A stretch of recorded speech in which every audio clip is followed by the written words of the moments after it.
masih ada sisi baik. Timbanglah mana baiknya, mana buruknya. Jika lebih banyak baiknya, setiap orang punya kekurangan. Ada hikmah kenapa kita dianugerahkan orang seperti itu. Ada sesuatu hal yang kita nggak tahu, kita harus tahu cari jawabannya. Kenapa kita dianugerahin, kita dikasih jodoh orang seperti itu. Tugas kita untuk cari tahu. Rencana Tuhan itu indah. Kita tahu bahwa daun yang jatuh, daun itu udah tercatat. Apalagi jodoh. Tujuanmu memperbaiki, mantapkan diri untuk memperbaiki. Tujuan kamu untuk pisah, ya sudah, itu memang sudah keputusan yang terbaik yang menurut kamu harus kamu lakukan. Sekarang pertanggungjawabkan apa yang menjadi keputusan kamu.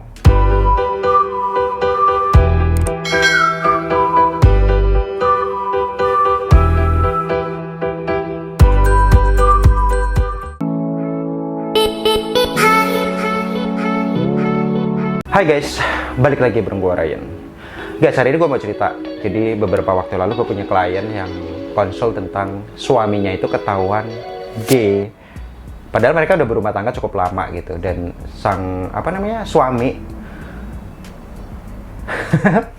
lucu sih, bisa ketahuan gitu. Tapi ya namanya orang nyimpen rahasia, mau 10 tahun, mau 20 tahun, kalau memang waktunya ketahuan ya ketahuan gitu. Dan istrinya konsultasi ke gue, bagaimana cara ngatasi atau menyikapi ketika dia memiliki seorang suami yang juga biseksual. Jadi jangan kemana-mana buat kalian yang baru nemuin channel gue nih, yang lagi nyari-nyari di YouTube tentang topik ini dan nemuin channel gue, jangan lupa untuk subscribe guys. Gue akan memberikan informasi-informasi penting buat kalian setiap harinya.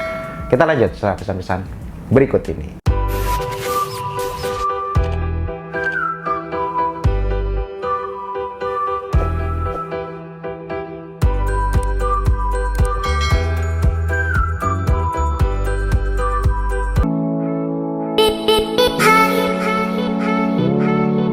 Yang pertama, kalau memang kamu ngalamin atau menghadapi masalah tersebut, yang harus dilakuin itu ya, kalian harus tahu dulu apa itu yang namanya homoseksual.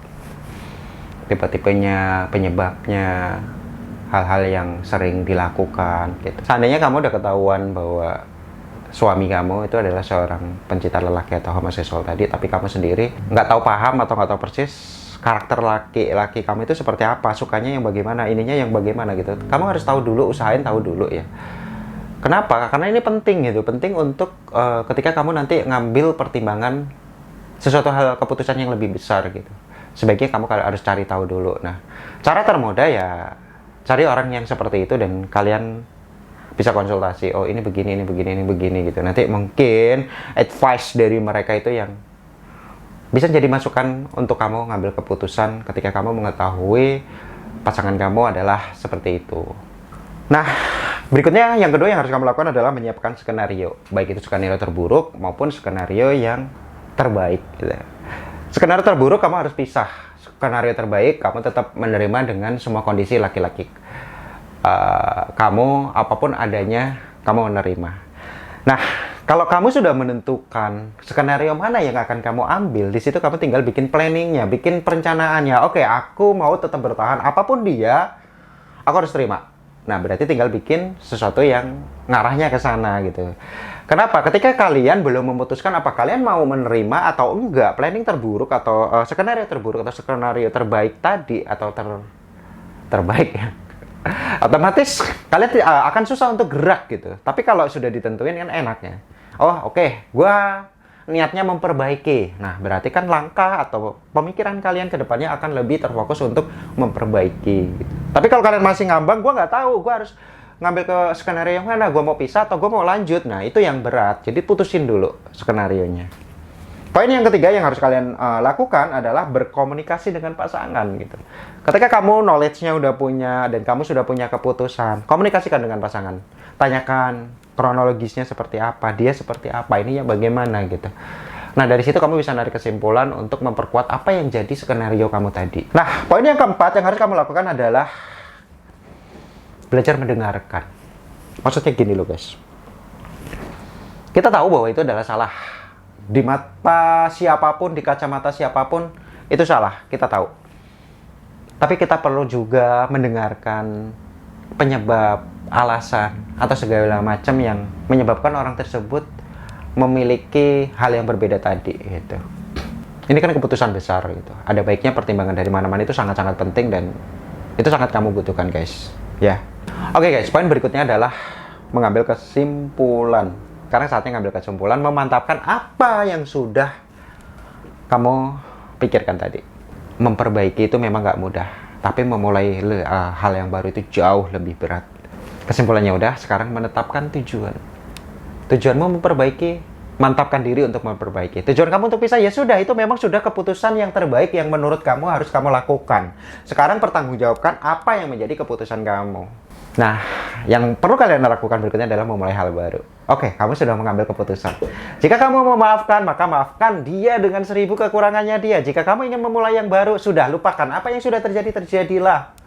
Sekarang yang ada di depan itu yang harus kamu jalanin. Hidup kamu akan terus maju ke depan gitu. Gak usah terlalu kita mengingat-ingat apa yang sudah terjadi di belakang. Yang sudah-sudah. Kamu harus siap dengan hal itu. Sakit tahu, pasti sakit. Kecewa pasti tahu, kecewa. Apalagi rumah tangga sudah bertahun-tahun. Tapi apa yang bisa kamu perbuat gitu? Kalau orang dikasih pilihan untuk memilih antara A dan B, antara G normal, nggak ada yang mau milih jadi G. Percaya sama gue guys. Tapi kadang-kadang hidup itu bukan hanya sekedar pilihan gitu. Banyak hal yang menjadi kenapa menyebabkan seseorang seperti ini, seperti ini, seperti ini. Balik dari kebijaksanaan kita. Saran gue, memperbaiki itu tidak semudah membalikkan telapak tangan, tapi memulai hal yang baru itu juga tidak mudah. Keputusan besar ada di tangan kalian, ambillah keputusan yang bijak. Seperti itu. Tapi gue hanya berpesan buat kalian yang mengalami hal seperti ini bahwa masih ada sisi baik. Timbanglah mana baiknya, mana buruknya. Jika lebih banyak baiknya, setiap orang punya kekurangan. Setiap orang punya kekurangan. Tidak ada manusia yang sempurna. Kesempurnaan itu hanya milik Tuhan. Ada hikmah kenapa kita dianugerahkan orang seperti itu. Ada sesuatu hal yang kita nggak tahu, kita harus tahu cari jawabannya. Kenapa kita dianugerahin, kita dikasih jodoh orang seperti itu. Tugas kita untuk cari tahu. Rencana Tuhan itu indah. Kita tahu bahwa daun yang jatuh, daun itu udah tercatat. Apalagi jodoh. Mana mungkin itu tidak tercatat dan mana mungkin itu bukan perencanaan dari Tuhan.